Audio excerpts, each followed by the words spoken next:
Palavra da Verdade, a exposição bíblica com Hernandes Dias Lopes. Deus está neste lugar. E o Deus que está presente é o Deus que fala. E a sua voz é poderosa. A sua voz é irresistível. E você escuta a voz de Deus quando você abre a sua Bíblia. Então abra a sua Bíblia comigo e vamos ouvir a voz de Deus ao nosso coração. Abra em Joel, profeta Joel, capítulo 2.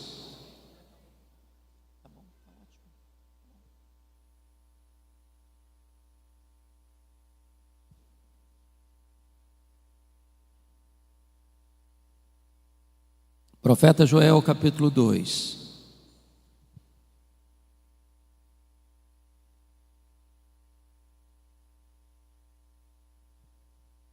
Nós vamos ler dos versos 12 ao verso 17.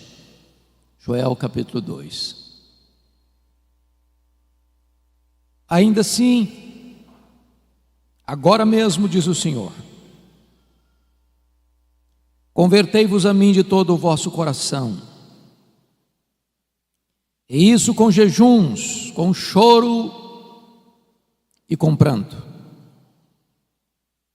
Rasgai o vosso coração, e não as vossas vestes, e convertei-vos ao Senhor, vosso Deus, porque Ele é misericordioso e compassivo, e tardio em irar-se, e grande em benignidade, se arrepende do mal. Quem sabe se não se voltará e se arrependerá, e deixará após si uma bênção, uma oferta de manjares e libação para o Senhor nosso Deus. Tocai a trombeta em Sião, promulgai um santo jejum, proclamai uma assembleia solene, congregai o povo, santificai a congregação, ajuntai os anciãos, reuni os filhinhos e os que mamam. Saia o noivo da sua recâmara e a noiva do seu aposento. Chorem os sacerdotes, ministros do Senhor, entre o pórtico e o altar, e orem. Poupa o teu povo, ó Senhor, e não entregues a tua herança ao opróbrio, para que as nações façam escárnio dele, porque hão de dizer entre os povos: onde está o seu Deus? Ainda nesse mesmo capítulo, versos 28 e 29. E acontecerá depois que derramarei o meu espírito sobre toda a carne. Vossos filhos e vossas filhas profetizarão, vossos velhos sonharão, e vossos jovens terão visões.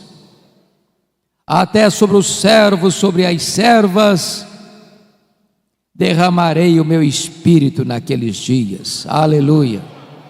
Amém. Eu estou diante de uma assembleia majoritariamente de jovens.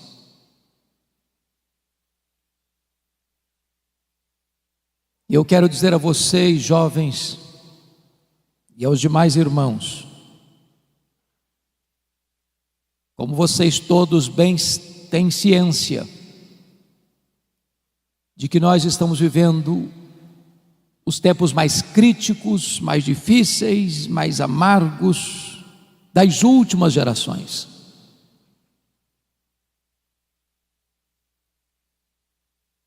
Nós estamos vivendo um tempo onde concentradamente, deliberadamente, forças sobre-humanas e forças das trevas tem agido sem pausa para destruir os fundamentos da família, da igreja, da sociedade. Certamente há uma grande onda de cristofobia no mundo.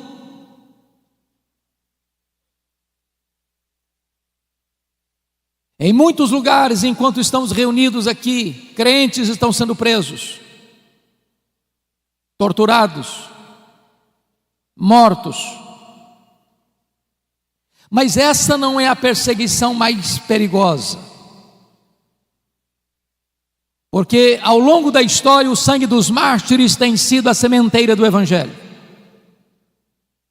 A perseguição mais perigosa é a ideológica, é a filosófica,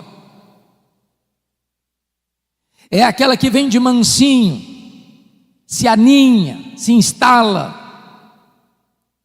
e vai minando a fé cristã, vai destruindo os fundamentos. E esta onda que nós estamos vendo hoje, nas universidades, nos parlamentos, nas cortes, onde nações outrora protestantes evangélicas já estão se curvando, cedendo e se colocando de cócoras diante desse ataque tão sutil, mas tão frontal. Em tempos assim, não é possível uma igreja tímida, fraca, que se conforma com este século, resistir a esta onda. Portanto, a maior necessidade nossa, na nossa geração, irmãos, é de um poderoso avivamento espiritual. Talvez você olhe para o cenário, onde na Europa a igreja parece estar coberta de cinzas, onde você olha para a América e vê as denominações históricas rendidas ao liberalismo, onde você vê no Brasil denominações que já se renderam ao liberalismo e outras mergulharam-se no sincretismo, onde uma onda de ateísmo cresce no mundo, inclusive no Brasil. Você diz, diante dessa crise, desse cenário cinzento, como esperar um avivamento? Como crer num avivamento? E eu quero dizer a vocês que os grandes avivamentos da história nasceram do ventre da crise. A crise não é um impedimento para a ação de Deus. A crise muitas vezes é o caminho mediante o qual Deus se apresenta à sua igreja, porque quando o homem não tem saída para os seus problemas, Deus abre um caminho no deserto, Deus abre um caminho no meio do mar, Deus faz o seu caminho na tempestade.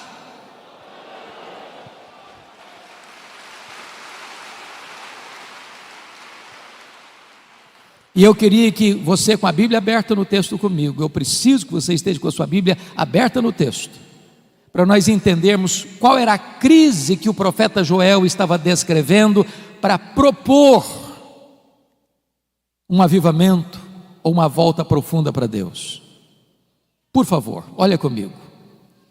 No capítulo 1, versículo 4, para uma cultura daquela época agropastoril, ou seja, o povo só podia sobreviver da agricultura e da pecuária. Olha comigo o verso 4, o que está acontecendo? O que deixou o gafanhoto cortador, comeu o gafanhoto migrador. O que deixou o migrador, comeu o gafanhoto devorador. O que deixou o devorador, comeu o gafanhoto destruidor. O gafanhoto é um inseto que encontra pela frente um pomar e deixa para trás um deserto. O gafanhoto é um inseto que come e defeca ao mesmo tempo.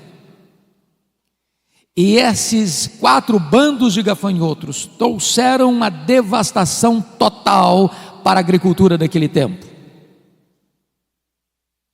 Se não bastasse isso, em segundo lugar, veja comigo o verso 10, do capítulo 1.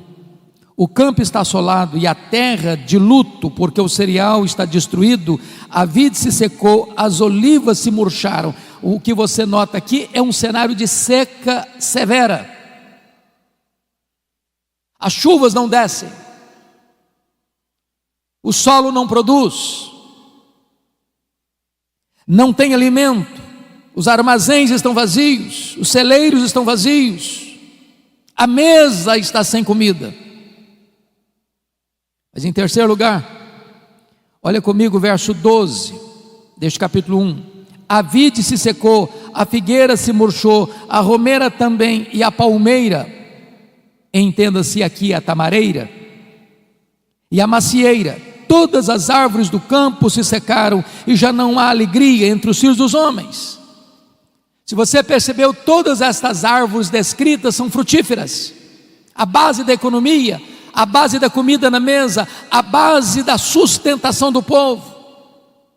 Estamos falando de uma crise de sobrevivência, não só de um ataque de insetos, mas de uma seca severa. Mas tem mais. Olha comigo o versículo 17. A semente mirrou debaixo dos seus torrões, os celeiros foram assolados, os armazéns derribados, porque se perdeu o cereal. Em outras palavras, mesmo diante da seca e do ataque de insetos, o povo ainda pegou as suas poucas sementes que tinham e apostou na esperança e plantou na esperança de que aquela semente pudesse ser regada por uma chuva e pudessem ter colheitas. Mas até esta semente morreu mirrada no ventre da terra. Mas tem mais. Como é que fica diante disso a pecuária? Olha o verso 18. Como geme o gado, as manadas de bois estão sobremodo inquietas, porque não tem pasto, também os rebanhos de ovelhas estão perecendo. Em outras palavras, agora não só não tem fruto, como não tem gado, como não tem carne, como não tem leite, como não tem manteiga, como não tem provisão, como não tem comida. A nação está assolada por uma crise financeira sem precedentes.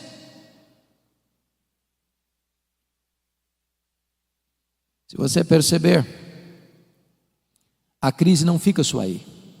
Quando chega no capítulo 2, o profeta faz a descrição de uma invasão militar.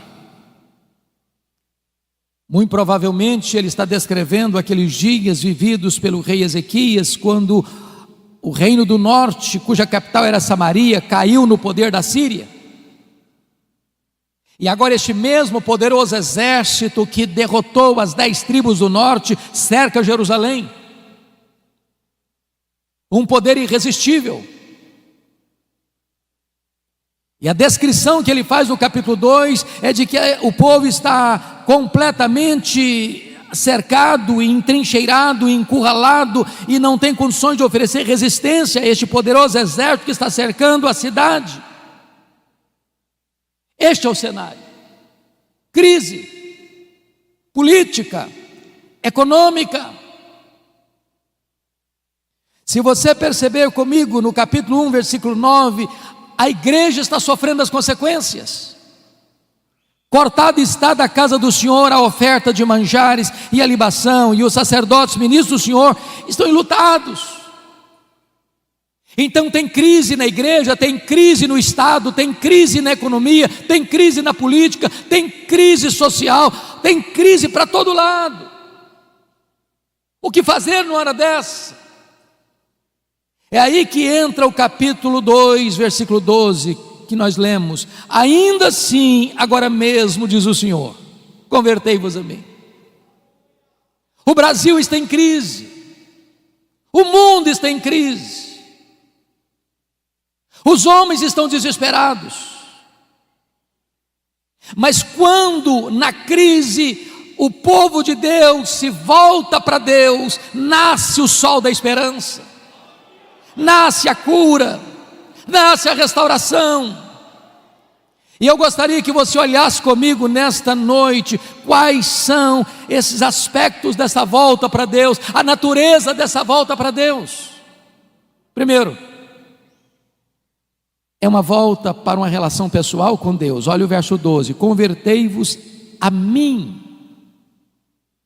Não se trata de uma relação institucional, não se trata apenas de você ser membro de Canaã ou de qualquer outra comunidade cristã evangélica de Fortaleza. Se trata sim de uma relação pessoal de você com Deus, de você se voltar para Deus, de você conhecer a intimidade de Deus, de você saber quem é Deus na sua vida, na sua história. É de você se render por completo ao Deus vivo e todo-poderoso, que pode pegar você hoje e levantar você, e revestir você de forças, e avivar o seu coração.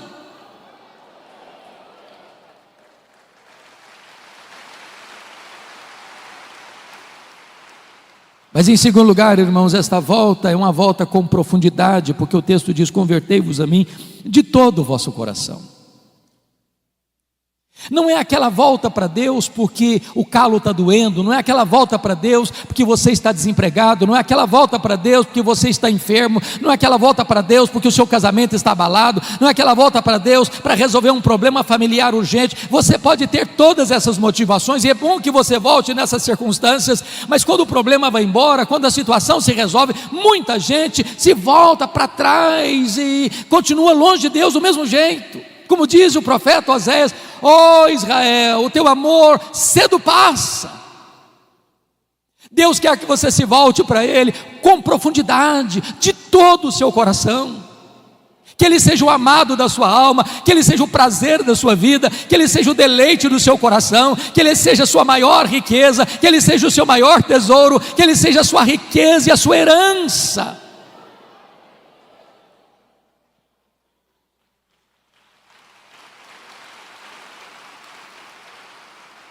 Mas em terceiro lugar, essa volta para Deus é uma volta com diligência, porque o versículo 12 diz: convertei-vos a mim de todo o vosso coração, e isso com jejuns. Parece-nos que este é um exercício espiritual, uma disciplina espiritual desprezada nos nossos dias. O que é jejum? Qual foi a última vez que você jejuou para se voltar para Deus? Jejum é quando você se abstém do bom pelo melhor. Quando você come, você se alimenta do pão da terra. Mas quando você jejua, você se alimenta do pão do céu. O pão da terra é um símbolo do pão do céu. Mas quando você abre mão do pão da terra para jejuar, você está dizendo que o pão do céu é mais importante e é mais saboroso do que o pão da terra. Jejum é fome de Deus. A nossa geração está tão acostumada com o sabor do pão da terra que perdeu o sabor do pão do céu. A nossa geração está tão acostumada com o pão da terra que perdeu o apetite pelo pão do céu. E nós precisamos buscar a Deus, entendendo que não só de pão vive o homem, mas de toda a palavra que procede da boca de Deus.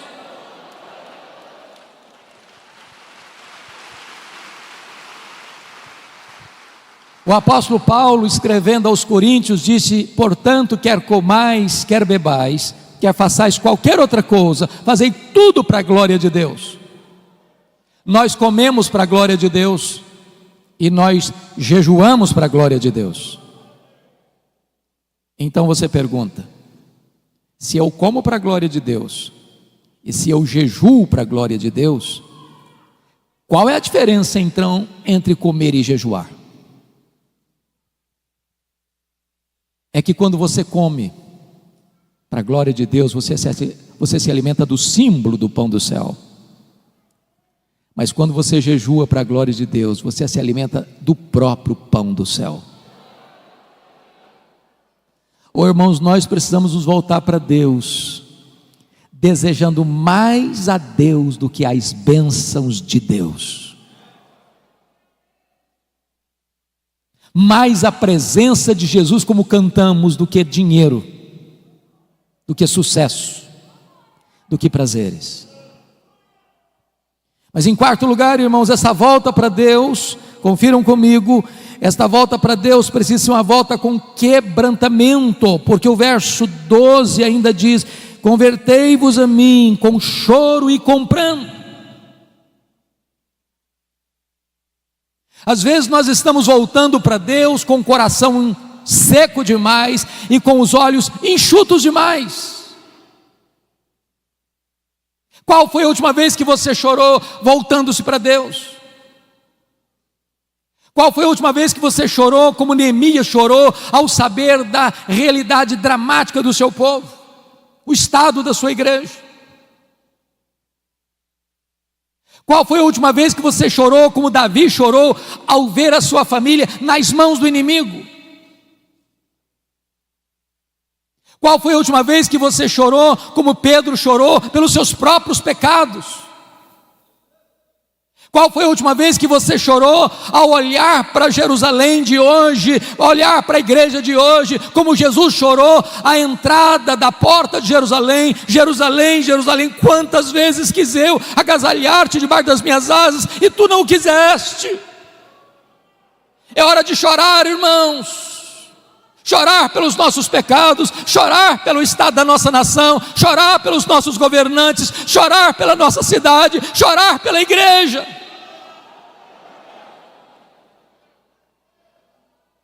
Mas notem mais, esta volta para Deus, em quinto lugar, precisa ser uma volta com sinceridade, porque o verso 13 diz: rasgai o vosso coração e não as vossas vestes, e convertei-vos ao Senhor vosso Deus. O que significa isso? Esta cerimônia de rasgar as vestes acontecia quando alguém ficava muito chocado, atônito com a situação de escândalo, de vergonha, de pecado, de opróbrio. Então, quando as pessoas viam alguma coisa muito triste, muito dolorosa, muito escandalosa, e elas ficavam com um senso de vergonha diante daquela realidade, eles rasgavam as roupas. Mas de repente a cerimônia ou o fato de rasgar as roupas foi se tornando um hábito, um costume, e virou um emblema de uma espiritualidade hipócrita, mentirosa, uma espiritualidade cênica, um teatro espiritual. E sabe, irmãos, não tem nada mais perigoso do que o nosso coração enganoso. De repente nós começamos a fingir uma espiritualidade que não temos. De repente nós temos uma espiritualidade de palco, de performance, de teatro, onde nós passamos uma ideia de que somos cheios do Espírito Santo quando estamos secos. De repente nós passamos uma espiritualidade de gente de Deus, de cheio do Espírito Santo, de oração e de piedade, que isso não acontece mais. Muitas vezes nós somos como Moisés, que desceu do Monte Sinai, o rosto dele brilhava, e diz a Bíblia que as pessoas não podiam se aproximar dele por causa da glória de Deus, do brilho do rosto dele. E então o que Moisés fez? Ele pôs um véu no rosto, para que as pessoas pudessem se aproximar.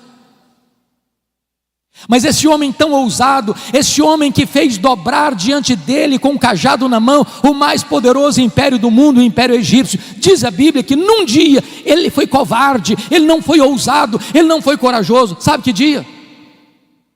Quando ele percebeu que aquele brilho do rosto dele estava desvanecendo, e ele não queria que ninguém soubesse disso. Ele manteve o véu quando não precisava mais do véu. Ele queria passar uma imagem para as pessoas que ele era muito espiritual. Ele queria passar para as pessoas a ideia de que a Shekinah de Deus estava no rosto dele. E diz Paulo, nesse dia ele não foi ousado.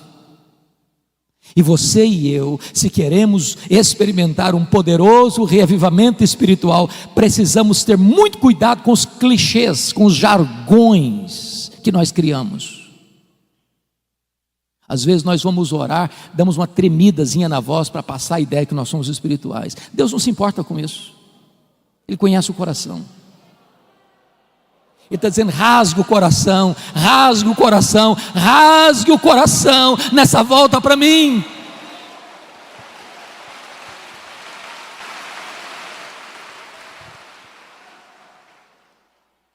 Mas notem comigo, irmãos, segundo ponto que eu quero dizer para você, não só a natureza desta volta, mas a urgência dessa volta. Olha no começo do verso 12, quando ele diz: ainda assim agora mesmo. O que ele quer dizer, ainda assim agora mesmo, convertei-vos ao Senhor?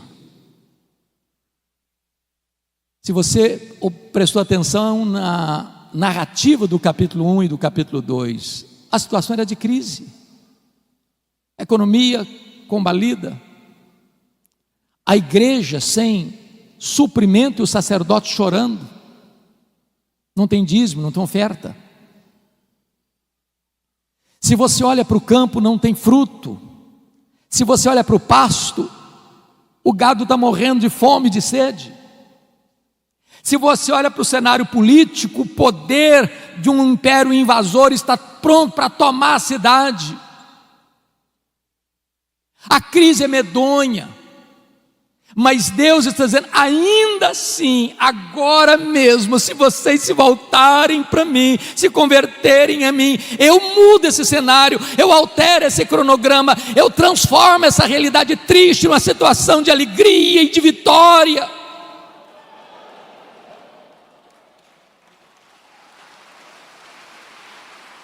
Os destinos de uma nação, irmãos, não estão nas mãos dos governantes. Não é de Brasília que procede a restauração da nação, é do coração da igreja de Jesus Cristo. O Senhor Deus disse: se o meu povo, que se chama pelo meu nome, se humilhar e orar e me buscar e se converter de seus maus caminhos, então eu ouvirei dos céus, perdoarei os seus pecados e sararei a sua terra. Em tempos de avivamento, Deus levanta a igreja e Deus restaura a nação.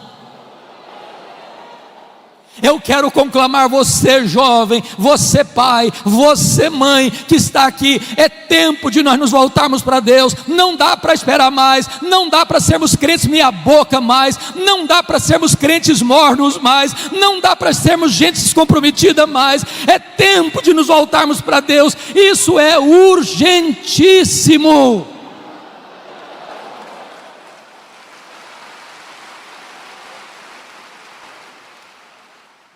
Mas em terceiro lugar,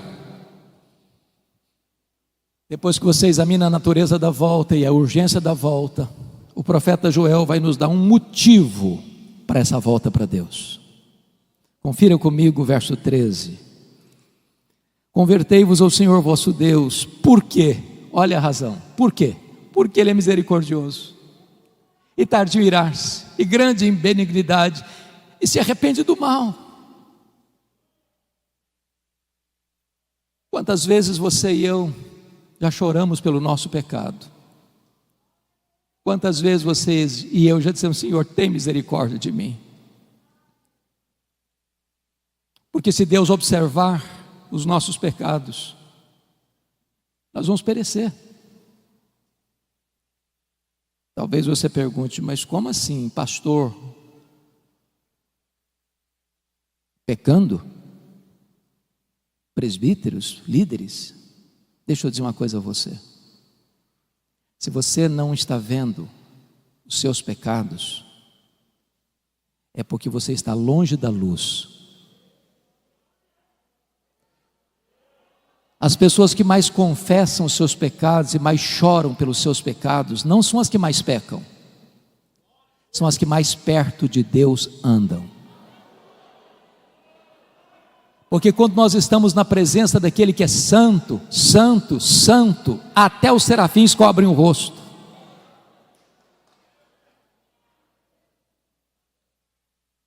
Talvez uma das maiores necessidades nossas, meus irmãos, é que Deus abra os nossos olhos para entendermos quão santo é o nosso Deus. E este Deus é o Deus que é compassivo e benigno. Ele habita lá no alto e sublime trono, mas Ele habita com abatido e contrito de coração. E se você se voltar para Ele, Ele se volta para você. Se você correr para Ele, Ele vai abraçar você, Ele vai tirar suas vestes sujas, Ele vai restaurar a sua vida, Ele vai fazer uma festa com a sua volta, e você vai ter uma alegria tão gloriosa e bendita da comunhão com Ele. Então você e eu não temos que fugir de Deus, nós temos que correr para Deus. Se você, jovem, está pecando contra o seu Deus, se você caiu, se você desobedeceu, se você está longe de Deus, não fuja de Deus, fuja para Deus. Ele é o abrigo, Ele é o perdoador, Ele é o restaurador, Ele cura, Ele liberta, Ele salva, Ele levanta, Ele enche com o Espírito Santo, Ele usa a sua vida para a glória do seu nome. É a misericórdia dEle que nesta noite deve nos levar de volta para os seus braços.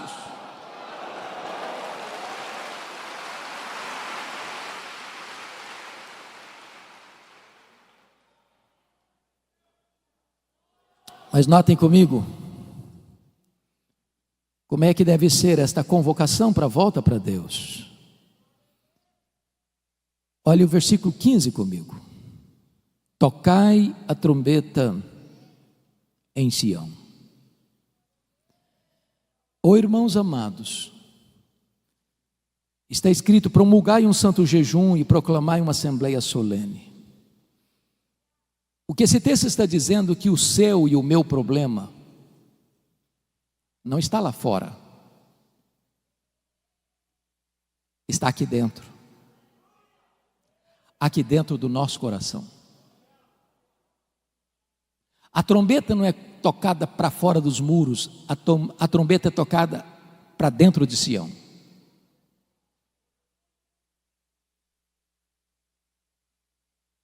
Somos nós que temos que fazer um concerto com Deus. Somos nós que temos que nos voltar para Deus. O mundo lá fora não conhece a Deus. Eles estão atrás, não agora por causa da pandemia, mas nesse período atrás de um carro elétrico, numa passarela de carnaval, ou jogando droga nas veias, ou se embriagando, ou se prostituindo, ou correndo atrás de seminários de autoajuda, ou talvez de misticismo, de sincretismo, porque eles estão com um vazio enorme na alma, e eles não encontram uma forma de preencher esse vazio. Mas você e eu conhecemos a Deus, você e eu sabemos que Deus é a fonte da vida, você e eu sabemos que só Deus satisfaz a nossa alma, e é hora de nós nos voltarmos para Deus. A trombeta precisa ser tocada aqui, porque o juízo começa pela casa de Deus.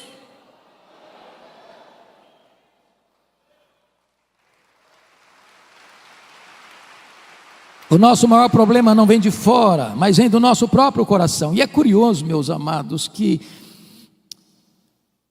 há um momento em que o jejum deixa de ser particular. Jesus disse que quando você for jejuar, não é se, é quando, porque pressupõe que crente jejua. Você deve lavar o rosto, você não deve fazer propaganda, você não deve trocar trombeta. Mas há um momento em que a crise é grande e é geral, esse jejum não é mais particular, esse jejum é convocado, é conclamado, ele é geral, ele é para todos. E quem sabe nós precisamos hoje, irmãos, dizer: meu Deus, nós precisamos nos voltar para Ti. E todos precisam voltar. Você precisa voltar. É necessário conclamar um jejum solene, uma convocação solene, uma assembleia solene, para que todos se voltem para Deus. Mas quem são esses integrantes que vão voltar para Deus? Confira comigo, por gentileza, o versículo de número 16: congregai o povo, santificai a congregação, ajuntai os anciãos. Primeiro, os anciãos. Quem são os anciãos? São os líderes. Os primeiros a pôr o pé na água são os líderes. Os primeiros a acertar a vida com Deus são os líderes. Os primeiros a buscarem a Deus são os líderes. Os de cabeça branca precisam puxar essa fila.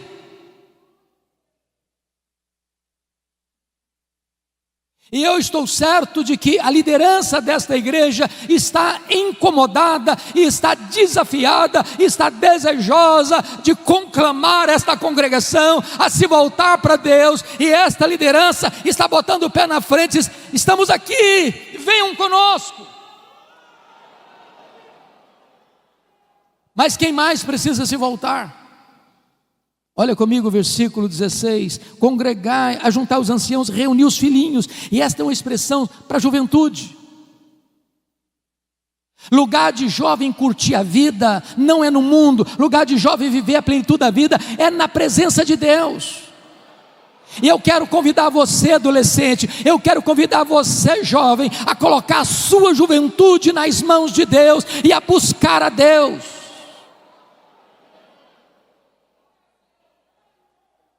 Eu ontem compartilhei com o pastor Gessé da minha alegria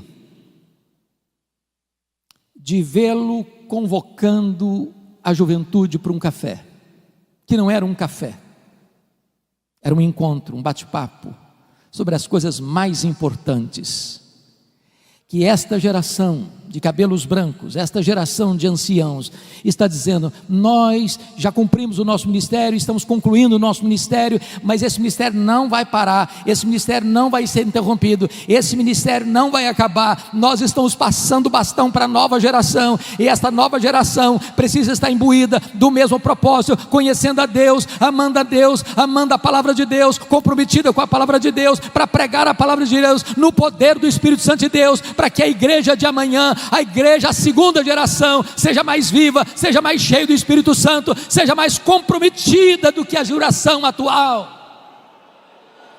Você, jovem, não está dispensado deste encontro com Deus. Se você olhar para a história da igreja, talvez os dois maiores avivamentos depois da reforma do século XVI aconteceram sob a liderança de jovens. O avivamento da Inglaterra do século XVIII começa com estudantes da Universidade de Oxford. Avivamento que levanta a igreja das cinzas e que restaura a nação de uma crise medonha. No começo do século XX, no país de Gales, um país marcado pela jogatina e pela prostituição, o avivamento começa com um adolescente, Evan Roberts. E durante 6 meses, 100.000 pessoas salvas, a nação impactada, os estádios de futebol ficaram vazios e as igrejas lotadas, e Deus restaurou aquela nação. Então eu quero conclamar você, adolescente, eu quero conclamar você, jovem, para você se voltar para Deus e experimentar um poderoso avivamento em seu coração nesses dias. Mas quem mais deve se voltar? Confira comigo o versículo 16: também reuni os que mamam. Eu tenho visto muita gente: não, criancinha não pode ir para a igreja, é muito melindroso, é muito pequenininho, é muito sensível, é muito vulnerável. Na nossa geração, traziam-nos para a igreja quase que logo depois do parto. Estamos vivos até hoje. Igreja é lugar de criança.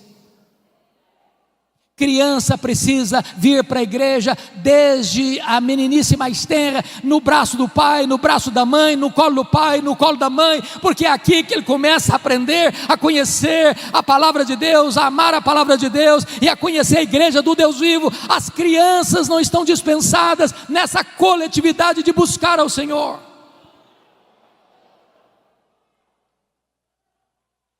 Mas preste atenção.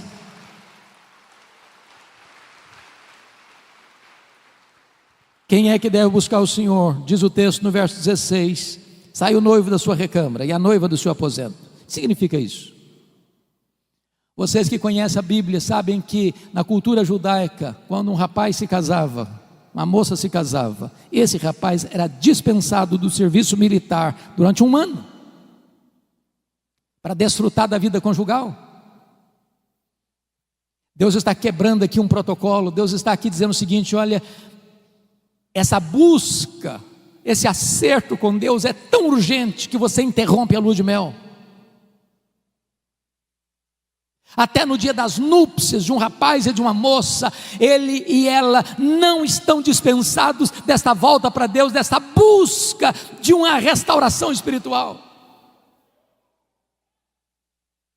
Mas o que me marca profundamente, irmãos, é que no verso 17, Deus destaca alguém nessa busca. Porque está escrito: chorem os sacerdotes ministros do Senhor. Quem são os sacerdotes? Os sacerdotes eram aqueles que ensinavam a lei. Os sacerdotes eram aqueles que oravam pelo povo. Os sacerdotes eram aqueles que ofereciam sacrifícios pelo povo. Há um peso maior nos ombros dos pastores. Talvez você não imagine. Você vê pastores aqui à frente, o peso que eles sentem nos seus ombros, pelas ovelhas. E a ordem que Deus dá para nós pastores é chorar. Chore os ministros, sacerdotes do Senhor. E o que deve levar um pastor a chorar num tempo de crise, buscando avivamento? Primeiramente, é o amor ao povo de Deus, para que ele não seja opróbrio, para que ele não seja motivo de vergonha. A igreja evangélica brasileira, irmãos, está sendo mais conhecida na mídia pelos seus escândalos, líderes presos, acusados dos crimes mais vergonhosos. E nós pastores precisamos chorar, dizer: meu Deus, não deixa a tua noiva passar vergonha, não deixa a tua igreja ser enxovalhada neste mundo, não deixa a tua igreja ser motivo de piada no mundo, não deixa a tua igreja passar por esse vexame público, salva o teu povo disso.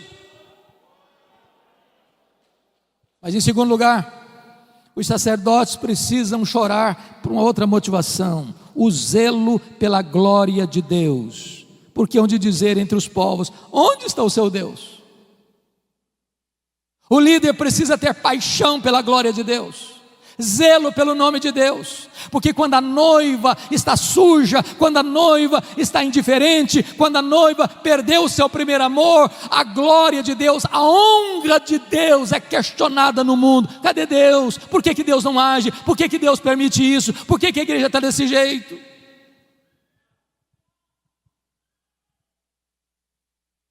Mas notem comigo, irmãos, que quando o povo atende à conclamação de Deus, um milagre extraordinário começa a acontecer. E a primeira coisa, confira comigo o verso 18, porque tem uma palavra aí que é a dobradiça do texto, é o elo de ligação do texto. Então, o Senhor se mostrou zeloso da sua terra e compadeceu-se do seu povo. Oh, irmãos, nós aguardamos esse tempo de avivamento. Sabe o que vai acontecer? Deus reverte tudo aquilo que estava descrito de crise no capítulo 1. Se não, vejamos. Primeiro, olha o versículo 19 comigo. E respondendo-lhe disse: eis que vos envio o cereal e o vinho e o óleo, e dele sereis fartos, e vos não entregarei mais ao opróbrio entre as nações. A economia é recuperada. Quem restaura a economia é o próprio Deus. Segundo lugar, olha comigo o versículo 20. Diante do cerco do inimigo, olha o que vai acontecer: mas o exército que vem do norte eu removerei para longe de vós, lançá-lo-ei em uma terra seca e deserta. O inimigo que está entrando, invadindo, ameaçando, Deus o dispersa, Deus dá livramento. Terceiro, numa época de chuva, de seca, olha o resultado no verso 23. Alegrai-vos, pois, filhos de Sião, regozijai-vos no Senhor vosso Deus, porque Ele vos dará em justa medida a chuva, fará descer como outrora a chuva temporã e a serôdia. Agora não tem mais seca, tem chuva. Quarto lugar, diante do ataque dos gafanhotos. Olha o resultado no verso 25: restituir-vos-ei os anos que foram consumidos pelo gafanhoto migrador, pelo destruidor, pelo cortador, o meu grande exército que enviei contra vós outros. Agora preste atenção. Quem mandou os gafanhotos? Não foi o diabo? Eles não vieram de moto próprio? O próprio Deus mandou os 4 grupos de gafanhotos como disciplina ao seu povo, para que o seu povo se voltasse para Ele. Oh, irmãos amados, Deus está tocando trombetas aos nossos ouvidos. A crise mundial é uma voz altissonante de Deus à sua igreja: meu povo, volte-se para mim, volte-se para mim, volte-se para mim. Que quem tem poder de reverter essa crise sou eu. Quem tem poder de suspender essa crise sou eu. Quem tem poder de levantar a igreja e restaurar as nações sou eu.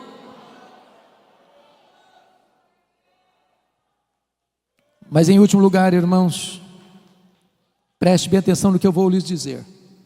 Nós cantamos isso aqui hoje. Sabe qual era o maior problema do povo? Não era a seca, não era a falta de fruto no campo, nem de gado no curral. O maior problema do povo nem mesmo era um exército inimigo tentando atacar.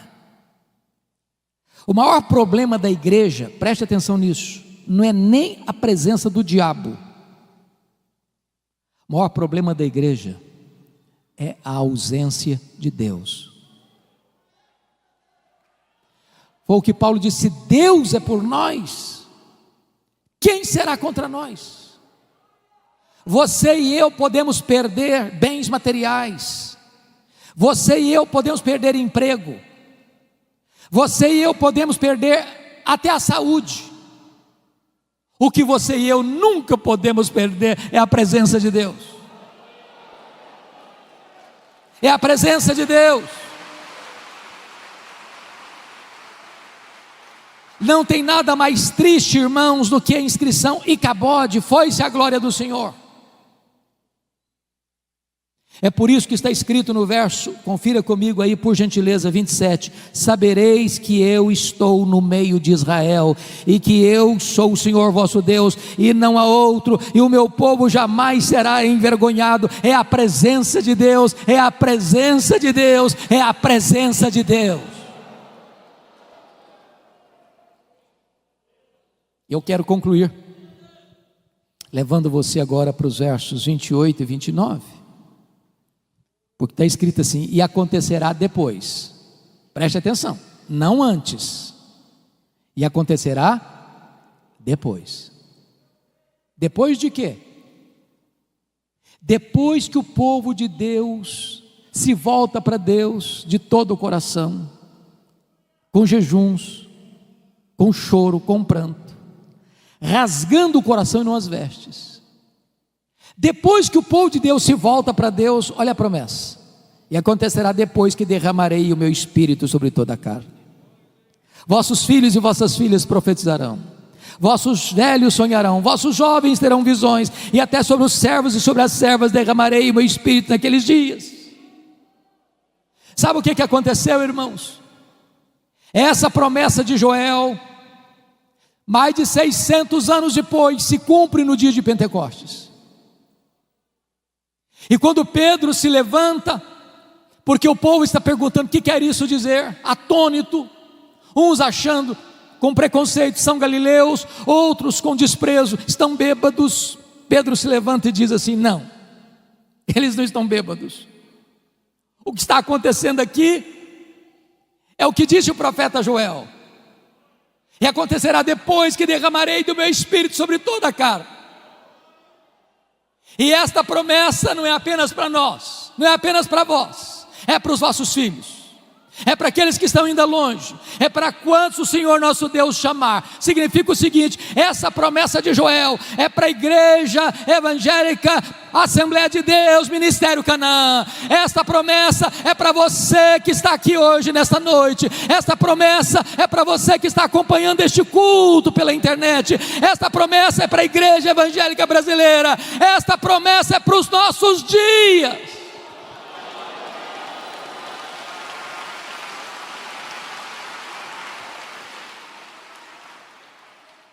E notem vocês que quando Deus derrama do seu Espírito, Ele vai rompendo todas as barreiras humanas, porque não tem gênero, é sobre os filhos e sobre as filhas. Também preste atenção, não tem idade sagrada, é para os velhos e é para os jovens. E também não tem classe social, é até para os servos e para as servas.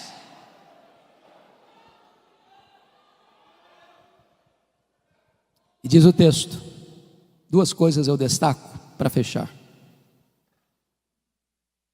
vossos filhos e vossas filhas profetizarão. Ô pastor, como é bom ter a perspectiva de ver jovens se levantando para pregar. Deixa eu lhes dar um pequeno testemunho. Quando eu nasci, minha mãe me consagrou para Deus, para ser pastor, porque ela tinha que fazer uma escolha entre a vida dela e a minha. O médico disse: não dá para salvar os dois, tem que fazer uma escolha. E a minha mãe disse: eu não abro mão desse filho, estou pronto a morrer por ele, a dar minha vida para ele, mas eu não desisto dele. E a minha mãe fez um voto para Deus e disse: se esse filho sobreviver, eu quero que ele seja um pastor, eu o consagro para ser um ministro do Evangelho. Deus ouviu a oração da minha mãe e eu nasci. Mas a minha mãe, sábia que foi, nunca me contou esse projeto dela com Deus, porque ela não queria que eu fosse sugestionado para um seminário. Ela queria que Deus me chamasse. E o meu sonho de criança, de adolescência e de juventude era ser advogado e político. Eu não abria mão de assistir todos os comícios da minha cidade. No dia que eu fiz 18 anos, eu tirei meu título, me filiei num partido e tinha sonhos. E um dia eu estou conversando com um homem de Deus e disse para ele: depois que eu realizar os meus sonhos, que eu for um homem bem sucedido profissionalmente,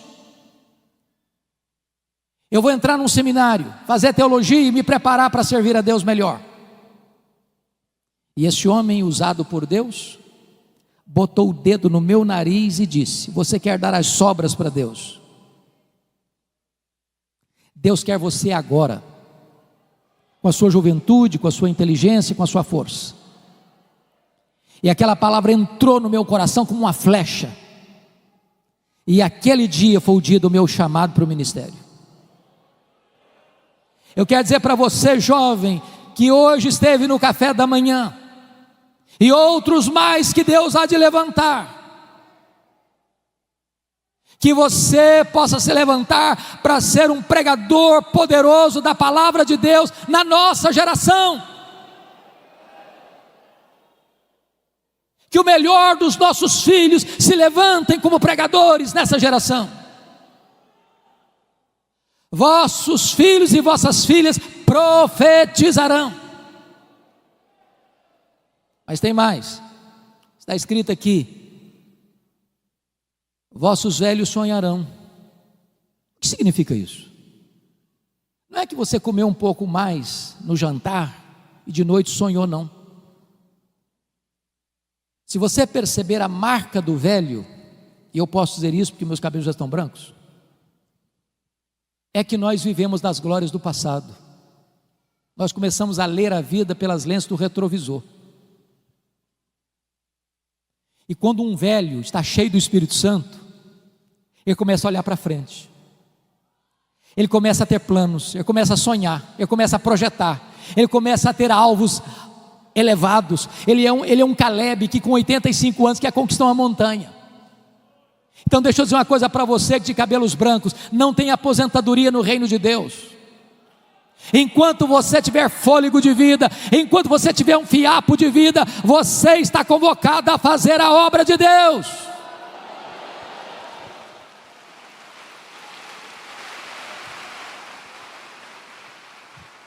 Não é hora de você vestir um pijama, não é hora de você ficar numa cadeira de balanço, é hora de você se levantar e usar a sua sabedoria, e usar o seu conhecimento, e usar a sua experiência, e usar as forças que Deus vai lhe dar, para ser uma bênção nas mãos de Deus.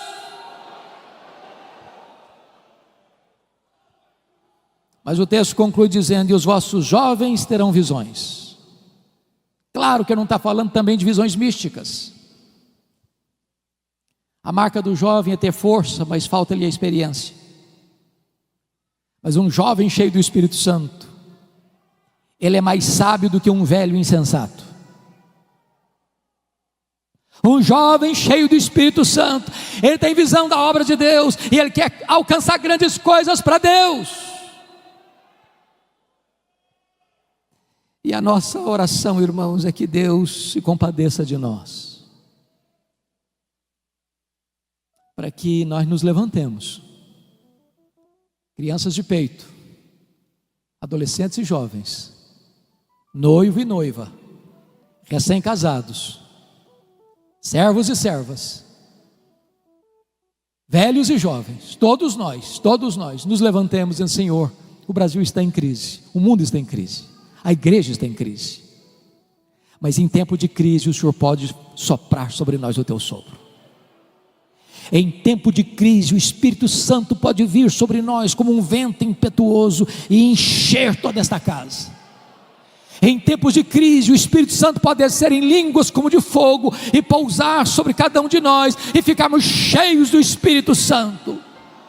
E uma igreja cheia do Espírito Santo, ela não teme prisões, ela não teme açoites, ela não teme a morte, ela não teme perseguição, ela não teme martírio, ela não teme pobreza, ela não teme o diabo, ela não teme o mundo. Ela vai avançando, e ela vai avançando, e ela vai conquistando, e a glória de Deus vai se manifestando, e os cativos vão sendo libertos, e os pecadores vão sendo salvos, e um grande avivamento há de varrer a nossa nação para a glória de Deus.